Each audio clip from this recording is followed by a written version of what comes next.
इस कार्यक्रम के पुण्यार्चक हैं श्री राजेंद्र प्रसाद जी जैन, श्रीमती ममता जी जैन, श्री प्रशांत जी जैन, श्रीमती दिव्या जैन, पारस जैन, श्री भरत जैन, श्रीमती सौम्या जैन एवं समस्त परिवार, मुंबई।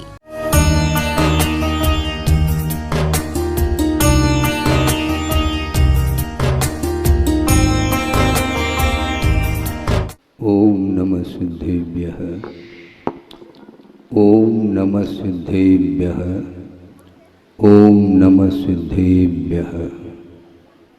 मंगलम भगवान वीरो, मंगलम गौतमो वने, मंगलम कुंद कुंदाद्यो जैन धर्मोस्तु मंगलम। सर्वमंगल मांगल्यम सर्वकल्याणकारकम प्रधानम सर्वधर्माणां जैनम जयतु शासनम। अहिंसा परमो धर्म की, महावीर भगवान की प्रातः स्मरणीय परम पूजाचार्य गुरुवर श्री विद्यासागर जी मुनि महाराज की जय। श्री समय सागर जी महामुनिराज की जय। समस्त आचार्य संघ की जय। एक द्रव्य आगम हुआ करता है, एक भावागम हुआ करता है। आप लोगों ने अभी अपने बीच में शास्त्र समर्पित किया है। यह शास्त्र द्रव्यागम माना जाता है और भावागम का जो संबंध है वो आत्मा के साथ संबंध उसका रहता है। ज्ञान का और आत्मा का जो संबंध है वह पृथक संबंध नहीं है। आत्म तत्व और ज्ञान गुण, इन दोनों का परस्पर में संबंध तादात्म्य को लेकर के है। ज्ञान को पृथक नहीं किया जा सकता। क्यों? इसलिए नहीं किया जा सकता कि आत्मा और ज्ञान का यह अनन्य संबंध है।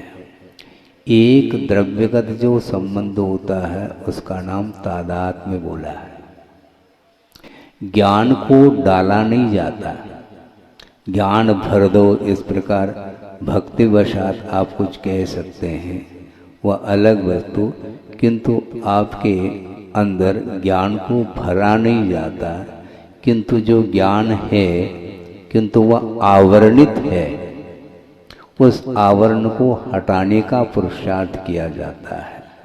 और ये जो द्रव्यागम है, शास्त्र है, वो आपको आवरण को हटाने के लिए एक माध्यम है, किंतु हटाना चाहें तब की बात है। वर्तमान में साक्षात प्रभु का दर्शन नहीं है, किंतु जिनबिंब के माध्यम से भी हम आस्था को जागृत करते हैं। जिनबिंब मौन है। आपके साथ कभी वो वार्ता करती हैं क्या जिनबिंब? आप जाते हैं, दर्शन करते हैं, पूजन अर्चन करते हैं, स्तुति करते हैं, अभिषेक आदि करते हैं, उस समय आपसे कोई वार्ता उनकी होती है? नहीं होती। वो मौन है, स्थापित जिनबिंब है। इसलिए इसी प्रकार जो द्रव्य आगम है वह भी मौन है। आपने ग्रंथ खोल दिया, स्वाध्याय करना प्रारंभ आपने कर दी, और जो आप पंक्ति पढ़ रहे हैं उस पंक्ति का अर्थ सही क्या है और विपरीत अर्थ क्या है, इसको आपको समझना है। जिनवाणी बोलती नहीं, वो भी मौन है। अर्थ आपको निकालना है, दिमाग से निकालना है, और दिमाग यदि ठिकाने पर है तो सही सही अर्थ निकाला जा सकता है। नहीं है तो विपरीतता तो है ही। तो भगवान वर्तमान में नहीं और है तो जनबिंब के रूप में है, वो मौन है। आपके अंदर क्या विचार चल रहे हैं उसका ज्ञाता और दृष्टा आप स्वयं हैं। दूसरा, आपके भीतर जो विचार उत्पन्न हो रहे हैं वो मेरे बुद्धि का विषय नहीं बन सकता। आप बैठे हैं, ध्यान से सुन रहे हैं, किंतु आपके अंदर जो वेव्स हैं, तरंग हैं विचारों के, वो मेरे बुद्धि के विषय नहीं बन सकते। तो इसलिए ज्ञान का आत्मा के साथ जो संबंध है वह संबंध हुआ नहीं, अनादिकालीन वह संबंध नेचुरल रूप से है, स्वाभाविक रूप से आत्म तत्व के साथ उसका संबंध है। किंतु सही सही बोध जो नहीं हो रहा है उसमें और किसी का दोष नहीं, किंतु अज्ञान दशा में जो कर्म का अर्जन किया है उस कर्म के माध्यम से ही वह ज्ञान गुण आवरणित हो चुका है। उस आवरण को हटाने की बात है। आप हटाना चाहो तो हम उपदेश दे सकते हैं, नहीं हटाना चाहो तो ये उपदेश किसी भी काम का नहीं है, पक्की बात है। तो इसीलिए यह तादात्म्य संबंध को लेकर के ज्ञान आत्मा के साथ है, अपना अस्तित्व पा रहा है, किंतु आवरण को कौन हटाए? जिस प्रकार आप वस्त्र पहने हैं, वस्त्र चेंज करना है तो कर लेते हैं, इस प्रकार उस आवरण को हटाया जा सकता है क्या? हाथ से नहीं हटाया जा सकता, क्योंकि कर्मों का संबंध हो चुका है, एक क्षेत्रावगाढ़ संबंध हुआ है। आत्म प्रदेश कितने हैं? असंख्यात आत्मा के प्रदेश हुआ करते हैं। प्रदेश का अर्थ क्या महाराज, ये भी समझा दो। साथ साथ समझा देते हैं ताकि आप लोगों को धीरे धीरे आगम में क्या विषय आया है वह भली भांति ज्ञात हो सके। प्रदेश का अर्थ है एक अविभागी पुद्गल परमाणु, एक अविभागी अर्थात जिसका विभाग न किया जा सके, ऐसा जो अविभागी पुद्गल परमाणु आकाश के जितने क्षेत्र में रहे उस क्षेत्र का नाम एक प्रदेश का है। तो इस प्रकार आत्मा के पास कितने प्रदेश हैं, अर्थात वह आत्म तत्व अथवा जीव आकाश के असंख्यात प्रदेश को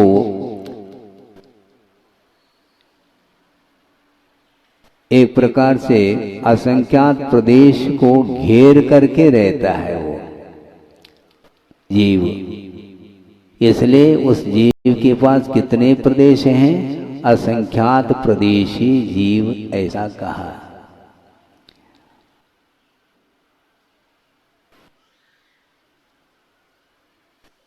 और उस असंख्यात प्रदेशी जीव के अंदर उस एक एक जीव के प्रदेश पर अनंतानंत कर्म वर्गनाएं विद्यमान है।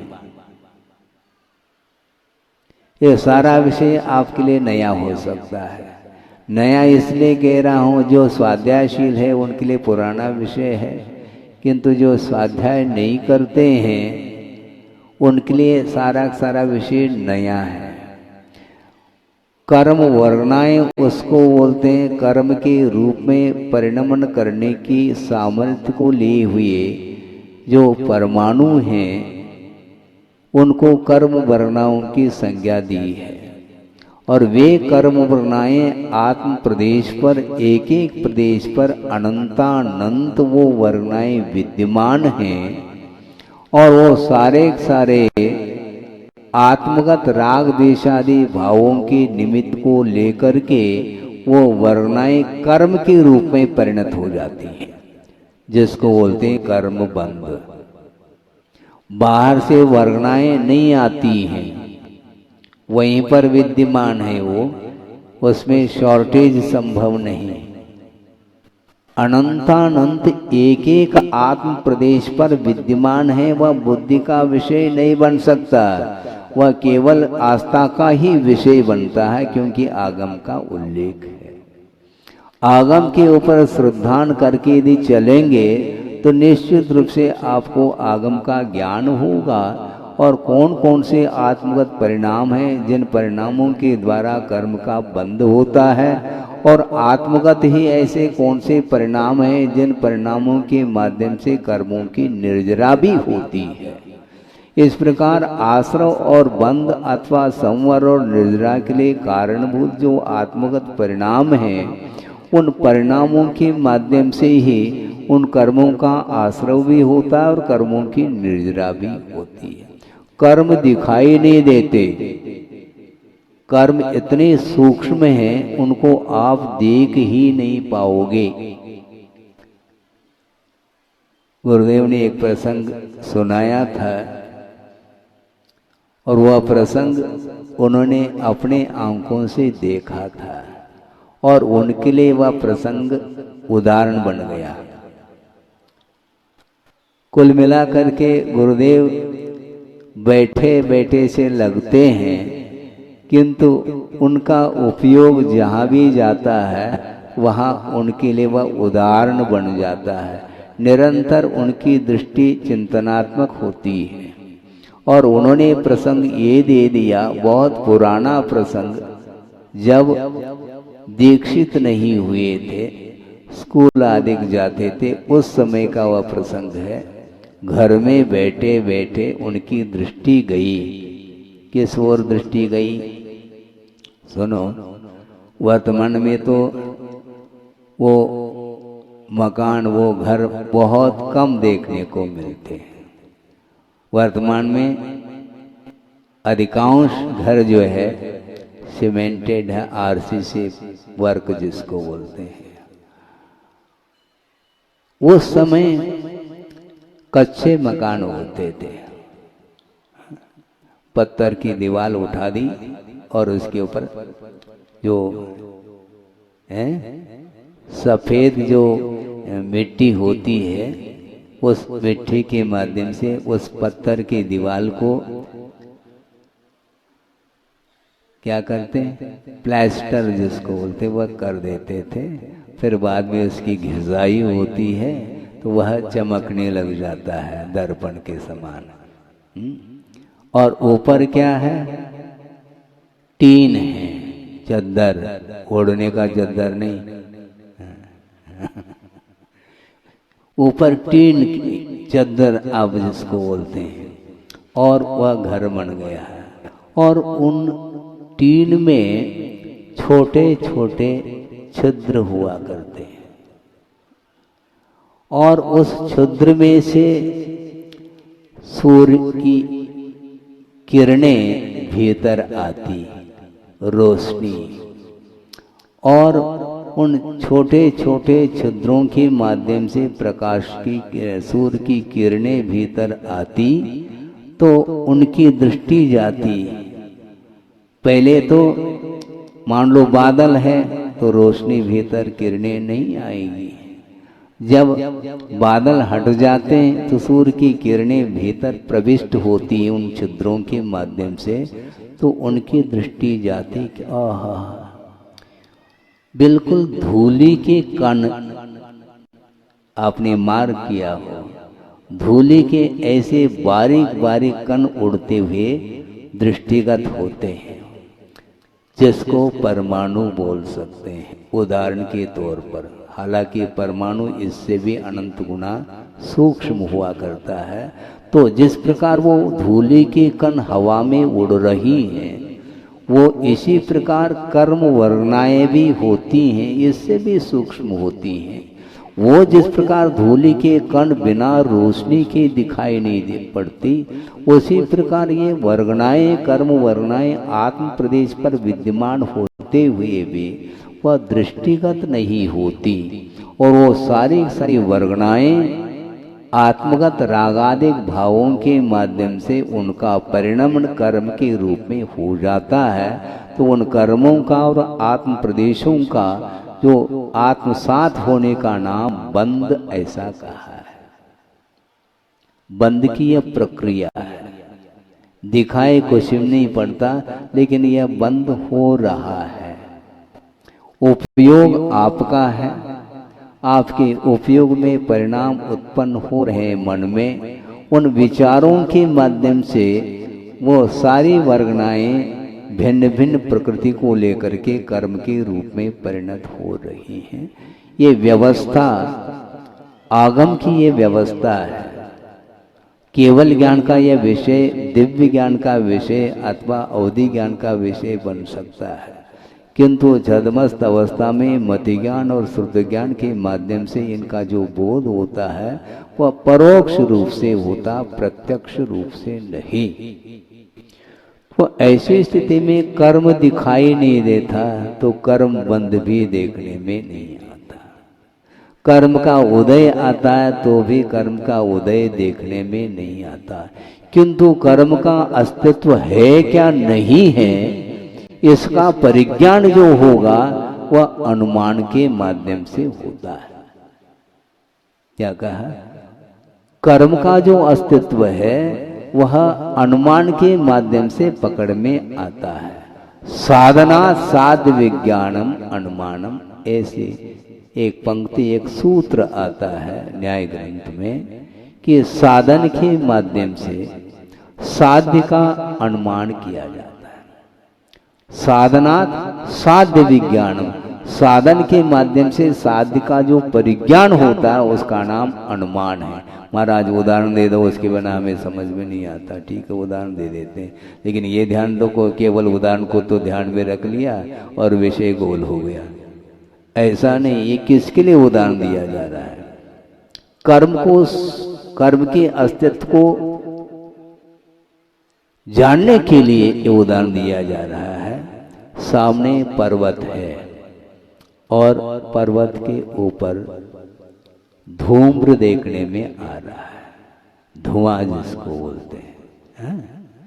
अग्नि देखने में नहीं आ रही है, किंतु धूम्र प्रत्यक्ष देखने में आ रहा है और उस धूम्र के माध्यम से अग्नि का बोध अपने आप होता है, क्योंकि अग्नि के अभाव में धूम्र का दर्शन संभव नहीं है। धूम्र के अभाव में अग्नि का दर्शन हो सकता है, निर्धूम अग्नि, किंतु अग्नि के अभाव में धूम्र का दर्शन कभी भी नहीं हो सकता। तो दूर से आपने उस धूम्र का दर्शन किया तो निश्चित रूप से अनुमान होता है कि वहां पर अग्नि है। अस्मिन पर्वते वह्नि, ऐसा कहा, इस पर्वत पर अग्नि है। क्यों? धूम्रवत्वात्, वह पर्वत धूम्रमान हुआ है इसलिए। तो इसी प्रकार कर्म का अस्तित्व पकड़ना है तो कर्म के फल को दे करके कर्म का अनुमान किया जाता है। कर्म का अस्तित्व है क्या नहीं इसको जानना चाहो तो फल के माध्यम से कर्म का अस्तित्व जानने में आता है। जैसे आप सड़क से जा रहे हैं, क्योंकि कर्म का जो फल मिलता है वह द्रव्य क्षेत्रादि के निमित्त को लेकर के ही फल मिलता है। बिना निमित्त के, बिना किसी संयोग के वह कर्म अपना फल दे नहीं सकता। कर्म का ही फल है, उसमें निमित्त आवश्यक है। आप सड़क से जा रहे हैं और ठोकर लग गया, एक नुकीला गड़ा हुआ पत्थर था, उससे आप टकरा गए, ओबटा लग गया तो आप गिर गए। तो वो किसका फल है? कर्म का फल है, किंतु उस पत्थर के निमित्त से कर्म अपना फल देकर के चला गया। कर्म देखने में नहीं आ रहा, किंतु फल तो देखने में आए क्या? नहीं, बिल्कुल निश्चित रूप से देखने में आ रहा है। आप हर्ष का अनुभव कर रहे हैं, इसमें भी कर्म का फल है। आप शोक का अनुभव कर रहे हैं, इसमें भी कर्म का फल है। आप राग का अनुभव कर रहे हैं, इसमें भी कर्म का फल है। आप द्वेष का अनुभव कर रहे हैं, इसमें भी कर्म का फल है। आपके अंदर ईर्ष्या जागृत हो रही, यह भी कर्म का फल है। आप संक्लेश का अनुभव कर रहे हैं, इसमें भी कर्म का फल है। आप विशुद्धि का अनुभव कर रहे हैं, इसमें भी कर्म का फल है। ये सारा सारा जो फल मिल रहा है वह बिना कर्म के सद्भाव के संभव नहीं है। इसलिए गुरुदेव का बार बार ये कहना है, यदि कर्म से बचना चाहो तो नो कर्म से बचो। नो कर्म का अर्थ क्या? कर्म के फल देने में जो सहयोग प्रदान करता है उसका नाम नो कर्म है। प्रत्येक कर्म के फल देने में नो कर्म आवश्यक है। आप बैठे हैं, बैठे बैठे नींद आ रही है, वह कर्म का फल है, ये ध्यान रखो। हाँ महाराज, फिर निद्रा से कैसे बचे हैं? निद्रा से कैसे बचे? निद्रा कर्म की उदीर्णा हो रही है, नींद आ रही है, अच्छी बात है? जिस कमरे में गए हैं नींद बहुत, आप अपने आप को संभाल नहीं पा रहे हैं, कब लेट जाए, बैठे बैठे लुढ़क रहे हैं आप, इतनी तीव्र निद्रा घिरी हुई है। किंतु वहां पर एक मोटा ताजा लंबा, समझ में आ गया, काला काला नाग बैठा है, वहां पर सर्प है अथवा अजगर है, तो नींद गायब है। क्यों? क्योंकि ठीक विपरीत नो कर्म की उपस्थिति हुई है, उसका समागम हुआ है। नींद से कैसे बचे?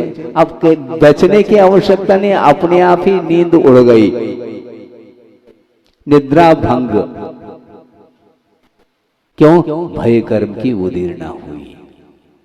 तो भिन्न भिन्न कर्मों के फलदान में निमित्त भिन्न भिन्न प्रकार के उपस्थित होते हैं। इसलिए गुरुदेव का ये कहना है, कर्म फल से बचना चाहो तो नो कर्म से हमेशा बचना चाहिए। लेकिन बच नहीं पाता, जहां बचना है वहां बच जाता है। जैसे सर्प से बच गया, कांटे से बच गए, अग्नि से बच गए, धूप से बच गए, लेकिन जब बचना है तब धूप से बचते हैं। बहुत होशियार हैं आप।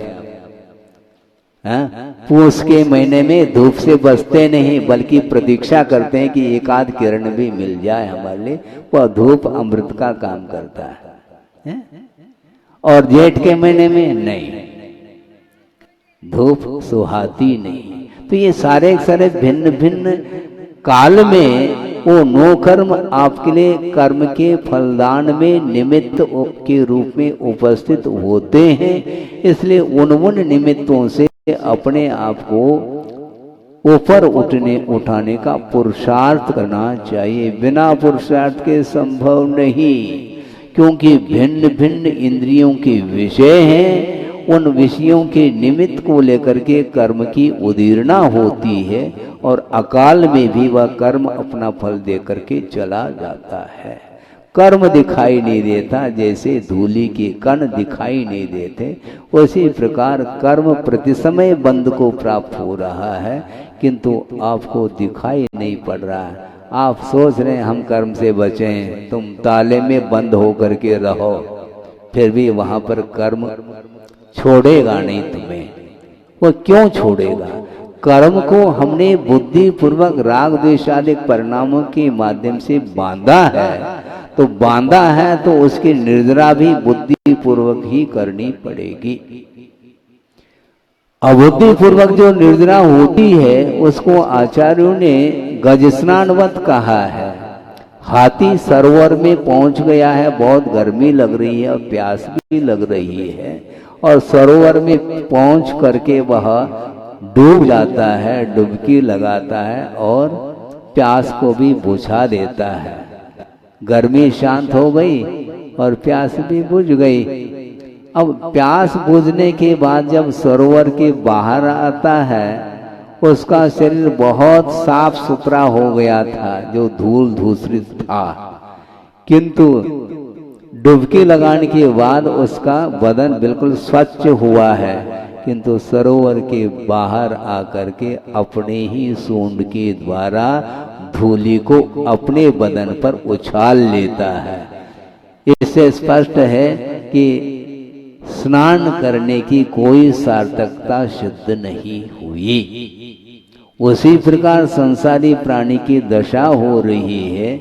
इधर कर्म का आश्रव भी हो रहा है और कर्म की निर्जरा भी हो रही है, क्योंकि कुछ समय के लिए कर्म का संबंध हुआ था और स्थिति पूरी हो गई मान लो, तो वह कर्म निर्जरित होगा, किंतु वह निर्जरा मोक्ष मार्ग में सहायक सिद्ध नहीं होती, क्योंकि वह आश्रव पूर्वक निर्जरा है। इसलिए आश्रव पूर्वक निर्जरा मोक्ष मार्ग में सार्थक सिद्ध नहीं होती, किंतु संवर पूर्वक जो निर्जरा होती है वो मोक्ष मार्ग में सहायक बनती है। वह निर्जरा संवर का अर्थ होता है आश्रव को रोकना।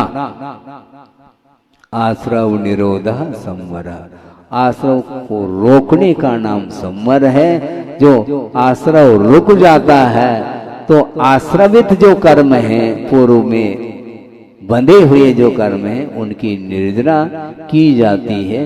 तप आदि के माध्यम से, सम्यक तप आदि के माध्यम से उसकी निर्जरा होती है। इसलिए संवर और निर्जरा तत्व को समझने की आवश्यकता है, तभी हम कर्म से मुक्त हो सकते हैं। कर्म दिखाई नहीं देता, किंतु कर्म फल प्रतिफल देखने में आता है, प्रतिफल देखने में आता है, उस ओर ध्यान नहीं जाता, किंतु विपरीत फल जब मिल जाता है तो शोक उत्पन्न होता है, दुखी होता है। दुखी कौन कर रहा है, इस ओर ध्यान दो। बहुत दुख हो रहा महाराज, अच्छा बहुत दुख हो रहा है, वाकई में दुख है, अच्छा हाथ जोड़ा है महाराज, इतना तो समझ लो आप, हम दुखी हैं, ठीक है, हाथ जोड़ना पर्याप्त नहीं है, किंतु जो दुख उत्पन्न हो रहा है, तो जब हमने हाथ नहीं जोड़ा था उस समय आश्रव किया है। जिस समय आपने हाथ जोड़ा है उस समय कर्म बंद रुक सकता है, किंतु जिस समय हाथ नहीं जोड़ा किंतु हाथ को दिखाया मान लो किसी को, उस समय निश्चित रूप से कर्म का बंद अच्छे तरीके से बंद किया है। अब उसका फल भोगना है तो आपको अन्यत्र जाना पड़ेगा। बहुत विचित्र दशा है कर्म की, कर्म की लीला अपरंपार है। वो कर्म जड़ है, वह फल नहीं दे रहा है, वो उदय में आना उसका उसकी वह प्रकृति है, उसका वह स्वभाव है, और उसमें जो प्रकृति आई है अपने ही परिणामों के द्वारा उस जड़ में प्रकृति आई है। ज्ञान को आवरणित करने की प्रकृति जो कर्म में आई है वह अपने ही परिणाम के द्वारा आई है। भिन्न भिन्न कर्मों का आश्रय हो रहा है और प्रकृति भिन्न भिन्न पड़ती चली जा रही। ज्ञान के पास ज्ञान को आवरणित करने की क्षमता है, इसी प्रकार भिन्न भिन्न कर्मों की यह स्थिति है। तो इसलिए कर्म बंद करते समय हमें ध्यान नहीं रहता। हाँ, हम मनोरंजन कर रहे होते हैं, उस समय भी कर्म का बंद होता रहता है, लेकिन मनोरंजन में उपयोग लगा है, कर्म बंद की ओर दृष्टि नहीं जा रही है। हाँ? ये जब कहते हैं उस समय मनोरंजन के भाव नहीं आएंगे, क्योंकि उपयोग इसमें जा रहा है आपका। सिद्धांत की ओर जब दृष्टि जाती है तो मनोरंजन समाप्ति की ओर होता है, और सिद्धांत की ओर दृष्टि नहीं जाती है तो चार व्यक्ति बैठे हैं और गप्पा हाँक रहे हैं, गप्पा बोलते हैं, बिल्कुल मनोरंजन चल रहा है। तनरंजन अलग है, मनोरंजन अलग है, निरंजन की बात नहीं करता। तन रंजन, मनरंजन, जनरंजन, दंत मंजन, क्या क्या करता रहता भगवान मालिक है। हाँ बिल्कुल है। हाँ मुख रंजन, वो तो है ही, रक्त रंजित हो रहा है, वो लाल लाल दिखा रहा है ओठ उसके। ये सब क्या है? आत्मा का स्वभाव क्या है, इस ओर दृष्टि नहीं जा पा रही है। जो जितना अच्छे ढंग से अपने कला का प्रदर्शन करता है वह उतना होशियार माना जाता है वर्तमान में, किंतु वह जन को रंजित कर रहा है, जन रंजन में उसका उपयोग लगा हुआ है। किंतु आचार्य कहते हैं जन रंजन को छोड़ो, कि आत्मा का स्वभाव क्या है, वह निरंजन अर्थात अंजन से रहित है, कर्म से अतीत शुद्ध परमात्मा तत्व है। उस ओर दृष्टिपात तो करो, हमेशा बाहरी पदार्थ में ही वह लगा हुआ है। आत्म तत्व कहता है, किंतु मोक्ष तत्व की ओर उसकी दृष्टि नहीं जा पाती। मोक्ष पथ पर चलते हुए भी मोक्ष की ओर दृष्टि होना आवश्यक है। पथ पर तो हम चल रहे हैं, किंतु पथ पर कदम पड़ रहे हैं क्या, अन्यत्र पड़ रहे हैं, इसका भी हमें ध्यान रखना होगा। हमेशा अलर्ट रहता है वह साधक, वही साधक माना जाता है। उसको कुछ भी नहीं रुचता, संसार में कुछ भी नहीं रुचता, तो कभी भी उसको सांसारिक वस्तुओं को लेकर के आह्लाद का अनुभव नहीं होता। और जो पंचेंद्रिय के विषयों को लेकर के वह आनंदित होता है, तो उस समय आत्म तत्व ओझल होता है उसकी दृष्टि से। पक्की बात है। रौद्र ध्यान को समझना खेल नहीं है। हाँ।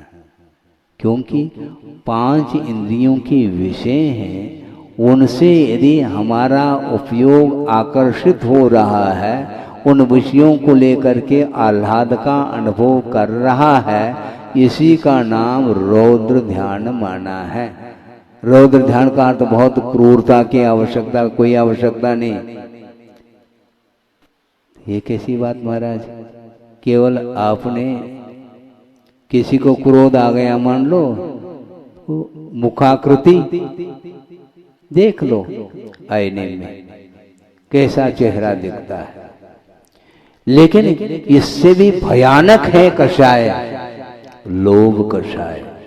और लोभ कषाय की तीव्रता में वह विषयों में डूब रहा है, विषयों के साथ अपना संबंध स्थापित करता है और आनंद का, आह्लाद का अनुभव कर रहा है। वंस मोर कह रहा है भीतर ही भीतर। उस समय वह धर्म ध्यान कर नहीं सकता। ये आगम वाक्य है, ये सिद्धांत है। रौद्र ध्यान और आर्द्र ध्यान से बचना खेल नहीं है। कई बार शिविर में बैठ जाओ, निषेध नहीं कर रहा हूं, न कोई आलोचना है? कोई क्रिटिसाइज नहीं कर रहा हूं, किंतु यथार्थ बात क्या है इसको भी हमें समझना है कि वस्तुतः आर्द्र ध्यान के, रौद्र ध्यान के जो परिणाम होते हैं उनके लिए सामग्री क्या है। धर्म ध्यान की सामग्री भिन्न है और आर्द्र ध्यान, रौद्र ध्यान की सामग्री इससे बिल्कुल विपरीत है। पंचेंद्रिय के विषय जितने भी होते हैं वे ही आर्द्र ध्यान और रौद्र ध्यान के लिए कारण पड़ते हैं, कारण सिद्ध होते हैं। इसलिए धर्म ध्यान की सामग्री क्या है महाराज, और क्या, देव शास्त्र गुरु अथवा पंच परमेष्टि की आराधना करने से धर्म ध्यान होता है। लेकिन इसमें मन बहुत कम लगता है। शायद इसमें आनंद का अनुभव भी मात्रा के परसेंटेज में कम आता होगा, किंतु विषय सामने आते ही कब धर्म ध्यान समाप्त होता है खुद को भी ज्ञात नहीं हो पाता। इतना प्रभाव रहता है उन पदार्थों का, विषयों का। इसलिए वह साधक वह प्रौढ़ साधक माना जाता है। सामने विषय दृष्टिगत होते हुए भी ग्रहण करने का भाव उसके अंदर मन में भी नहीं आता। क्यों? क्योंकि वह विषयों का स्वरूप क्या है ज्ञात हो चुका है। क्योंकि यह संसार के लिए कारण है, मुक्ति के लिए कारण नहीं है। इसलिए पंचेंद्रिय की विषय उपादेय नहीं, ग्रहण करने योग्य नहीं, किंतु छोड़ने योग्य है, ऐसा कहा। और जो छोड़ने योग्य पदार्थ है उनको लेकर के आह्लाद का अनुभव करता है, और जो ग्रहण करने के योग्य जो पदार्थ है उनके प्रति वह उत्साहित नहीं हो पाता। ऐसा क्यों होता है महाराज? क्यों मत पूछो। क्योंकि अनंतकालीन यह संस्कार है, मोहजन्य संस्कार, उनको समाप्त करने के लिए अपने लिए कौन से साधन है? तो केवल पंच परमेष्टि ही एकमात्र साधन है भव समुद्र से पार कराने के लिए।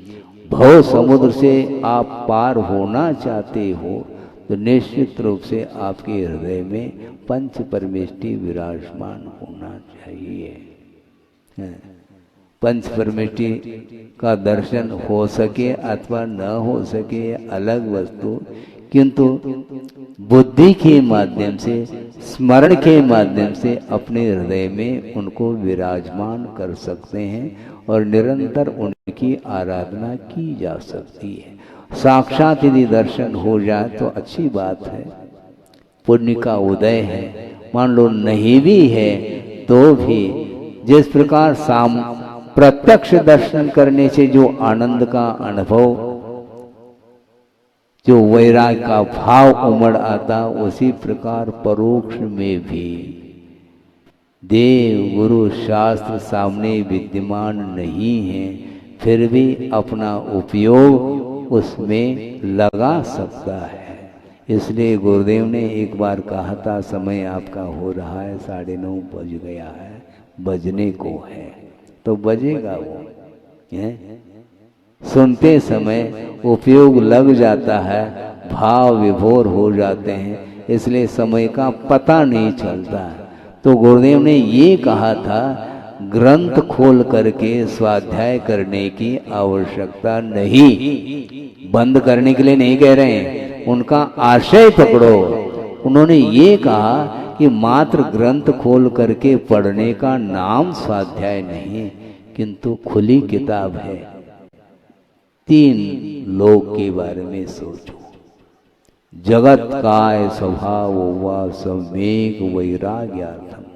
सम्यक अर्थात संसार से भीति उत्पन्न होती है जगत के चिंतन करने से, क्योंकि इस लोक में अनंतानंत जीव हैं जो कि अपने अपने कर्म के फलस्वरूप विभिन्न प्रकार के पर्यायों को प्राप्त करके दुख का अनुभव कर रहे हैं। इस प्रकार कौन बता रहा है? आगमी तो बता रहा है। आगम में केवल पढ़ने को मिल रहा है, किंतु साक्षात इस लोक का अवलोकन करते हैं तो निरंतर वह दृश्य सामने दिखाई पड़ता।